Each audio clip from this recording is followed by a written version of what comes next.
Good afternoon and welcome back to Gulfstream Park. Thank you for joining us here this afternoon on Gulfstream Today. I am Gabby Gaudette, joined by Ron Nicoletti here to tackle this 11 race program. And backtracking for a second and looking at the Rainbow Six yesterday, there are a lot of people sweating a lot of bullets, especially that one live single going into the final leg of the sequence who happened to finish second. But it's crazy that 170 to 1 shot, one long shot horse, the rest of the horses pretty much figured would cause so much singles in the last leg. And there was only 5 out of 6, not even a 6 out of 6, so it paid off $500 and plus for 5 out of 6 yesterday. And talking about one of those horses, we were live with the 1, 2, 4, and 10, and that 2 was flying. And we were watching it. We thought that whoever had that 2 horse, boy, what a tough beat. And 8, of course, came up to win it. And now we start anew with how much in the pool? $3.5 million or something like that. And that ticket would have been live to $3 million. I don't know what I would do if I was in that situation there, but hats off to those who actually got to that final leg of the sequence and who returned 5 out of 6. But I was talking about it earlier too, is that even if you don't take down the entire pool, the consolation payout in the pick 6 has been really, really solid lately. So it still is worth it to play. Keep adding into it. It is such a great wager. We also have seen the late pick 5 payouts be very, very high too. So some great bets here and some great betting action today. I do have a single later in the pick 6, which we'll get to, but first we'll get to our featured wagers and our carryovers. Everything starts in race 1, of course, that rolling super high 5. We do have a carryover there, just shy of $4,000, just over $3,700 with a small field, so expect those pools to get big. This does kick off the early pick 5. You have a ticket, Ron. We'll see that in a few moments. And as race 6 approaches, that 20-cent Rainbow Six that everybody's talking about, $3.5 million and growing. And a reminder here, we'll show you here, we do have that mandatory payout if it is not hit next Saturday, March 26th. So a lot to look forward to there. And race 7 on the program, 50-cent late pick 5. It does kick off. You have a ticket. We'll get to that later as well. But we started all off with race 1 on the main track at 6 furlongs, an open $35,000 claiming event, super high 5 carryover. And we'll take a look at Bezod's Pride's last race. Yep. Okay, we'll show that replay here, now trained by Jane Sibeli. And I thought this horse ran relatively well. Obviously, he was closer to the pace here, and we can see him just kind of make his move. And he does look like he looked like the winner pretty much every step of the way, and he looks very competitive once again today. Yeah, and he's done something in this field that no one else has ever done, and that's win 4 times. He's the only multiple winner in the field. One of the horses I did use on my early pick 5 ticket, so we'll get to that and show you right now. Gabby doesn't like to show my early pick 5 ticket for some reason. We don't know what it is. 1, 2, and 7, but did not use the horse that Gabby's going to talk about, and I'm worried about that, and that's Mr. Shangwei, the number 4 horse in there. And you see, I have a single in the early pick 5, and that is in race number 5, and it is the 2 horse from the Jimmy Jerkins barn. So we'll see if we can get a drop shot with Javier Castellano to win that race. So I was able to go 3 deep all the way through to race number 5. $40.50. I love your pick 5 tickets, and they do very well. For some reason, I just jumped the gun there, and I wanted to show that replay. But a very interesting sequence there, and you do have a key horse, and I think a very good single too, a live short-priced horse there. The 4 Mr. Shangwei was one that kind of was interesting to me because it's first off the claim for Michelle Nevin. She does very well, even though she hasn't found the winner's circle so far here in South Florida. Her claims always deliver, in my opinion, especially up north. Now, this horse was bet down to 20 cents to the dollar. He came out of a key race for the level, 2 starts back behind Homespun Hero, who we'll actually see later on today's card, a maiden special weight class dropper. Even Bocati, a horse that you liked earlier in the week, came back to win a maiden $30,000 race. So I thought that those fields were very easy, and now I think I'm starting to change my mind about those races.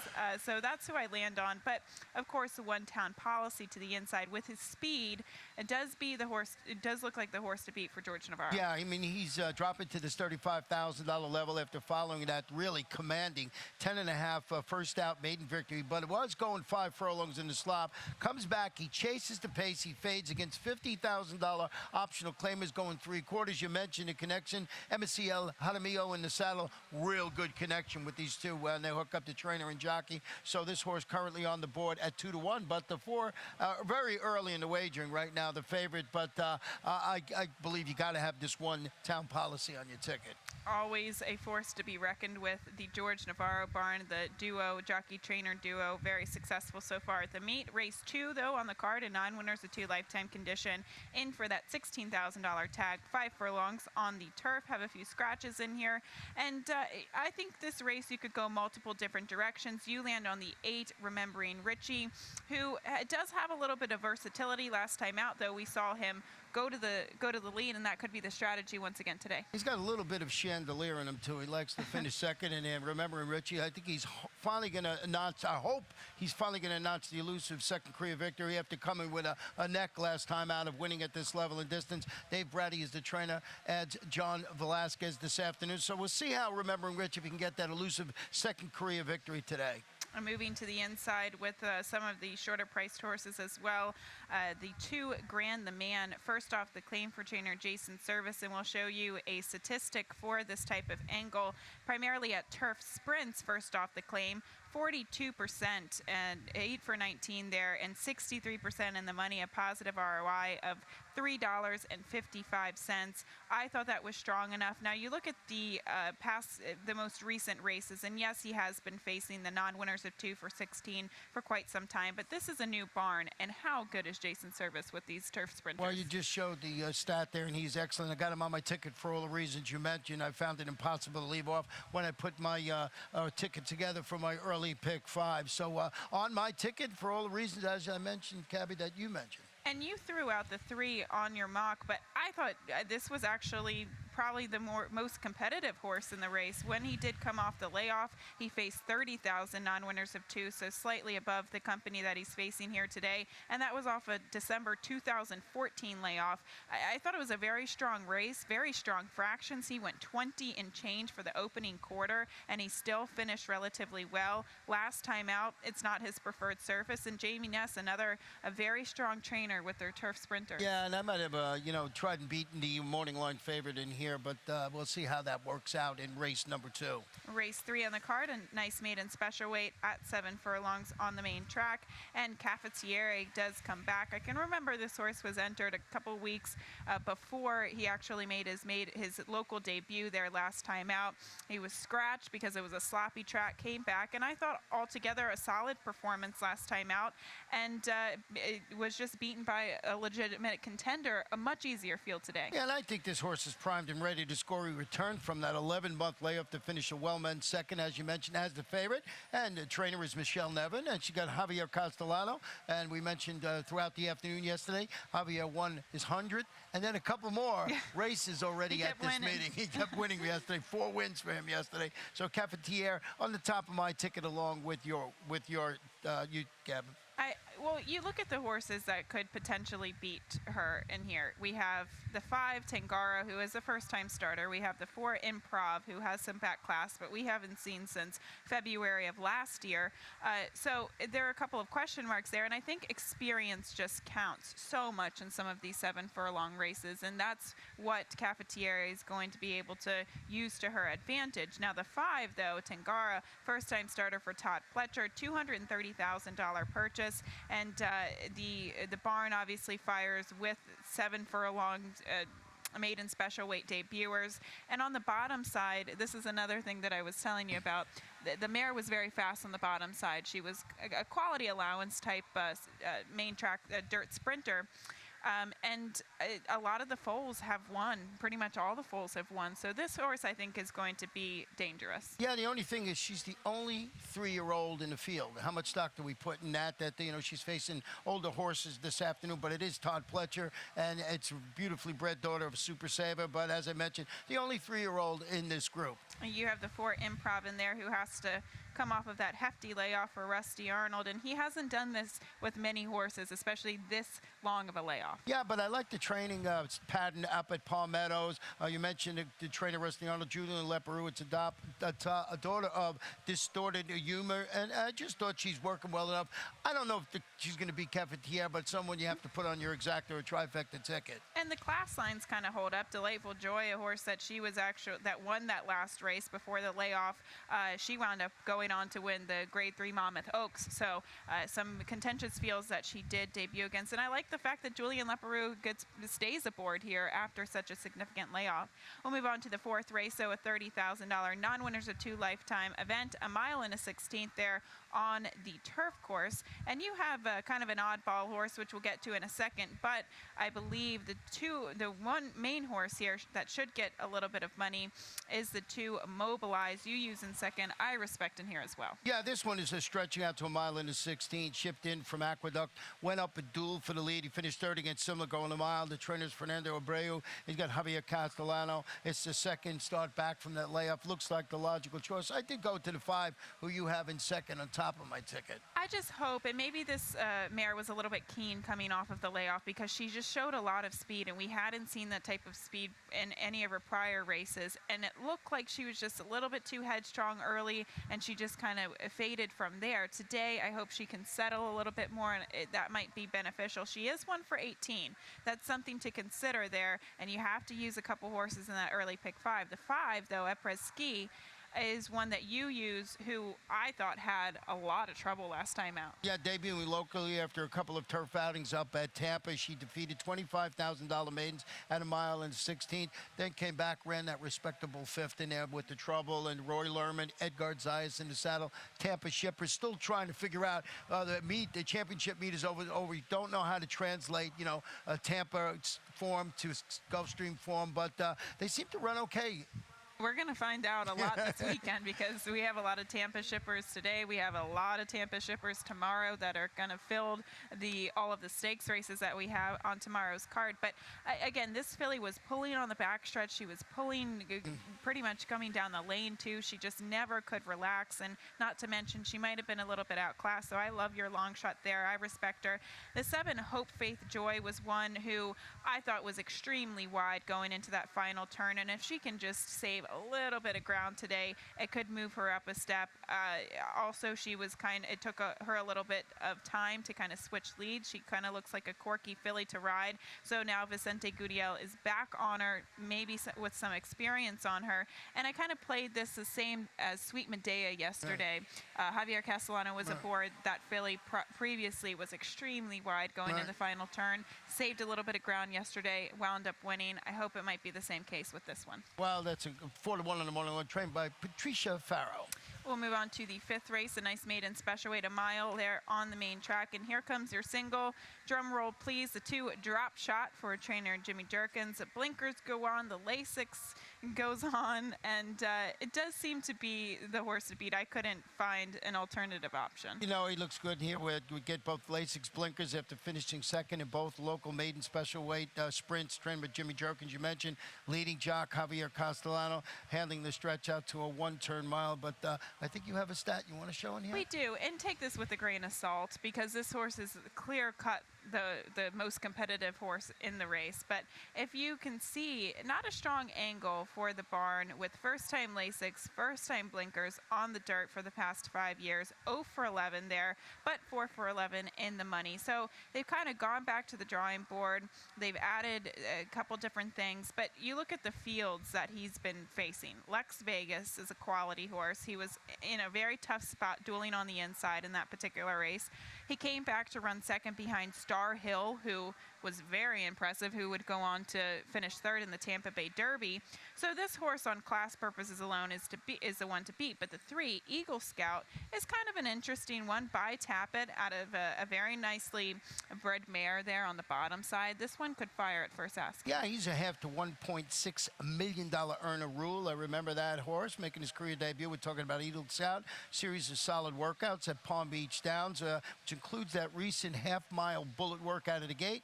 Todd Pletcher, Lasix, Luis Saez in the saddle. How come every time I got a single, you got a stat that makes me have to go back and check again? Well, that's a legitimate horse, though. I mean, that's probably going to be a lot of people's singles Right.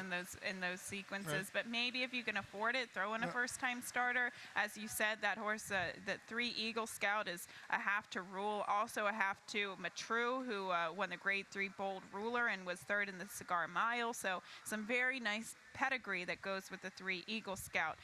The 5 Mongolian Prince, what do you do with this horse? This is such an oddball horse. We don't frequently see horses like this coming out of the Todd Pletcher barn. A New Zealand bred.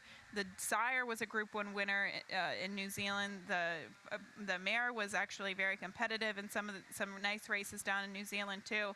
It attracts the likes of Johnny Velazquez, but just kind of average workouts. Yeah, and you never really know what to expect. You know, Todd Pletcher, you know the adage of the longer price, the uncoupled entry. Who knows? Johnny V, you're certainly not losing anything there. He also used the 120 gauge, stepping up, stretching out for his start. He rallied in the slop to come within the neck of defeating 50 maidens.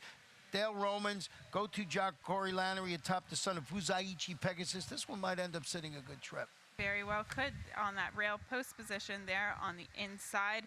That's races 1 through 5, and we're going to take a quick break. When we come back, we're going to talk about the Rainbow Six. Once again, I have a single, $3.5 million and growing on the line right after this commercial break.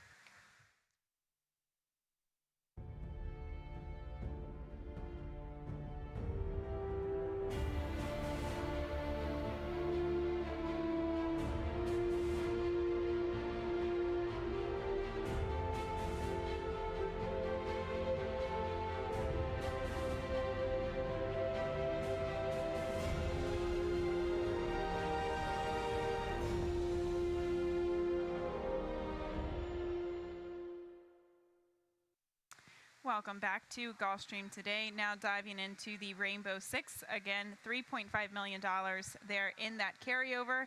And we'll take a look at my ticket. It's actually relatively inexpensive, $43.20. I know that's a price that you love your Pick Six tickets to be, so hopefully that can give us some good luck, as we didn't have much good luck yesterday on St. Patrick's Day. No luck of the Irish for us. Hopefully today is the day, though. Race 6, just using 3 horses, 1, 6, and 7. I'm keen off of the 7 in the following race. Sweet Butterfly really does look to be tough on the drop down in class for Jane Sibeli. Using 3 horses there in race 8, 4 horses in race 9, 3 in race 10, and capping it off with just 2 horses in the finale. A long shot that I like, and a horse that figures from the George Navarro barn.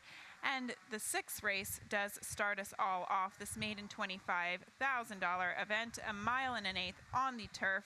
And the 7, Tone Daddy, really does come into the race. You'll probably get a short price on him. And I think you and I both agree that he could perhaps be vulnerable. He could be vulnerable. I just didn't like what I was looking when I was handicapping, with that horse. So I just went a different way, and I went to a horse that you did not use on your ticket in here, and that's the 4 Move Forward. I was going to the Jane Sibeli barn, so you're going to have to win 2 in a row with your single in the next race. V, the claim angling out, finished 4th at this distance and level. Jane Sibeli, as I mentioned. Paco Lopez atop this son of Courageous Cat. I thought that was the way to go. But Tone Daly, just the 2 races haven't been good. They haven't. Well, he kind of has a similar running style as Move Forward, though. They're kind of slow early, and they have to have a lot go their way, a well-timed move, and a legitimate pace in front of them. So at least Tone Daddy, in my opinion, gets blinkers on to help remedy that situation. He still doesn't have a lot of early speed, so he will need a well-timed move. The thing that I liked about the 6 Gateway Arch here was that it's a claim back into the Joe Sharp barn. The Ramseys obviously claim this horse back. They like him a little bit. I think he can improve going back to a firmer ground. He was on a softer ground last time out. Not to mention, last time he was on a firm ground, he had to face the likes of Owlsby, who has just been on a rampage lately. That horse stepped up to the Grade 3 company in the Palm Beach, and he was 3rd in there, a very strong 3rd, just beating 3/4 of a length. Now, he did wire that field. He beat them by 10 lengths, but I do think that was a good for level type of field. So that's where I land. Respect Todd Pletcher in here. We also have the 1 Thuristic to the inside, who looks to transition the turf form from Tampa. Yeah, it's stretching out to 1 1/8 after facing $25,000 maidens locally after returning from the 2-month freshening. Then he goes and he finishes a late running 3rd against 32,000 maidens, going a mile in the 16th. As you mentioned, upstate at Tampa. Mary Lightner's the trainer. Corey Lannery handling the stretch out. We mentioned this a lot. Corey Lannery just riding in great form on the turf, on every surface. So I just thought that the number 1 Thoristic was a horse to put somewhere on the ticket. Okay, race 7 on the card kicks off our 50-cent late pick 5. I won't forget it this time. Let's take a look at your ticket. Let's look at my ticket here real quickly. 357. I have the 7 Sweet Butterfly on my ticket, but I went a little deeper here with the 3 Gaga Over You and 5 Wellington's Appeal. Then you see it 2 deep in the next leg, and as I go down, and race number 10, I thought that was a wide open affair, so I went 4, 6, 7, and 8. Got the 7 in the last fight like you do, but do not have your long shot, so I may have to go revisit that. My ticket, $48 for that late pick 5. You have the 2 legitimate horses there in the last leg of the sequence. So hopefully you and I can both get that far to race 11. Race 7, though, we'll go back and look at the replay that several horses come out of on the 26th of February, actually, where Gaga Over You was the winner. Wellington's Appeal does come out of that race, too. So the number 3, Wellington's Appeal, you can kind of key in on, but really focus on the 8, Oxydian, who I thought had a very, very wide trip in the final turn there. Had to go extremely wide, but was closing like a freight train, in my opinion. Now, I thought the other horses had a lot of things go their way. And she again didn't have the ability to save any ground, but a really, really strong performance. So out of those horses, I prefer the 1 Oxydian here, even though she is 3 for 23. Yeah, 3 for 23, but you know, someone you put on your ticket there. I did go with, of course, to come out of that race, Gaga Over You and Wellington's Appeal. So we'll see how that works out. But I think you're right that the 7, Sweet Butterfly, strictly the one to beat. She is. She's dropping in class from tougher company. We saw Miss Matzabal win that race. She came back to win the Captiva Island next out, stepping up to stakes company for the first time, a long shot winner. And not to mention even the start prior to that, Too Clever by Half. She's a really solid sprinter at the level, and she's very fast. She just wired the field. So she's meeting easier company, and she gets Javier Castellano, which is not a negative. Can't go wrong there. So race 8 there, moving on to the 8th starter optional claiming event, 6 furlongs there onto the main track, and I believe we have a replay of a couple of horses who are coming out of the same race, including the 1 Yellow Chips, and Yellow Chips was actually the number 3 horse. And just take a look at this particular horse exiting the gate, did not get off to a great start, and you can see was sent early, something happened, and then immediately had to shuffle back out of the game. You can see it here. I think Paco Lopez was aboard here. The hole just completely shut off, and he had to completely hold her back, bring her back. Not to mention the 1 horse actually had a little bit of trouble in there too, and we can see strong composition after that early trouble kind of circle the field and overall finish very well. yeah, and that's who I used on there, strong composition and Yellow Chips for that reason you just really had to get out of there and put the brakes on. So strong composition, Yellow Chips, use both of those on my ticket because I think that both of them have a big shot in this particular race. That was a tough beat for strong composition because he did have to overcome a lot, and I thought he was one to be respected as well. But between those 2, the 4 Homespun Hero, well, if I like Mr. Shange, earlier on the day, I have to like this horse too, who did beat Mr. Shange again, that key race where Bocati came back to win too. So I'll use him in the exacta, but I'm in agreement with you that the 1 and the 7 are probably the class horses in the race. Yeah, and you know, the 3 Wildcat Wish also came out of that race, was right behind them, actually finished the neck behind strong composition and in front of Yellow Chips, but they had excuses. Yes, they did. Those were the 2 that had the excuses. Race 9 on the card, a $30,000 conditional claimer, 6 furlongs onto the main track, and boy, what a race this is. Wow, it took me a long time to come up with a solution to this race. We have horses who have been off since 2014, last year, horses who have never tried or who haven't tried the main track in a long time. There's a lot of different directions to go in. Yeah, we talked about this the other day, about the 5-horse Standard Salute was sent east to the Todd Pletcher barn. And all of a sudden, he tumbles to the $25,000 condition claiming level, facing considerably tougher across the state, across the country at Golden Gate Fields on that synthetic surface. Previous stakes winner, now a gelding, blinkers off, Johnny Velasquez. lots of things to figure out with this horse. I didn't know what to do. I ended up putting him on top, but boy, it is a very tepid selection. They're kind of throwing the kitchen sink there. They've gelded him, blinkers off, now back to dirt. But I will say his dirt races were against solid company. When he did make his main track debut, I thought it was visually good. Then he would go on to face Ocho, who obviously was a Kentucky Derby contender and was third in last year's Bluegrass. So there's some class there, but there's a lot of other stuff going on, including the 6th French Quarter, who has been just mediocre on the synthetic at Woodbine. He hasn't really been putting in solid races, and he is by Shakespeare, so you have a little bit of turf pedigree there, but his dirt races are actually quite good. When he was coming in off the November to January layoff here locally at Gulfstream, he ran 6th behind a tough field. Mongolian Saturday, we've seen what he's gone on to do, winning the Breeders' Cup Turf Sprint. And in that subsequent performance, he earned himself a 90 Beyer speed figure. If he can run in between either of those races, I thought that it could make him competitive, but he's another one that we haven't seen since September. Yeah, he hasn't been back, but that's a good angle there because he did come off the layoff last year, not as long as this year, but ran okay, as you mentioned, behind Mongolian Saturday, and then just blew the doors off the competition. A good pick by you in there. One horse I did not use. He's third choice on the morning line. I got to go back and revisit that one, too. The 3 even Tenango is a horse that, it was a quality horse. He's a graded stakes placed horse. He ran second in the General George a few years ago behind Bandbox. And he just looked like, though, he was really, really starting to tail off in the latter half of the season. And now they bring him back and still put him in for the tag. Yeah, they claimed him for $40,000 back in August at Saratoga when he finished up the track. And as you mentioned, just one of the horses in here are the unknowns that are coming back off the layoff. You have kind of a sneaky horse, and that's the rail horse, the one. He's got talent for George Navarro, and if anybody can get a horse ready off a layoff, it's George Navarro, and they're actually stepping him up in class.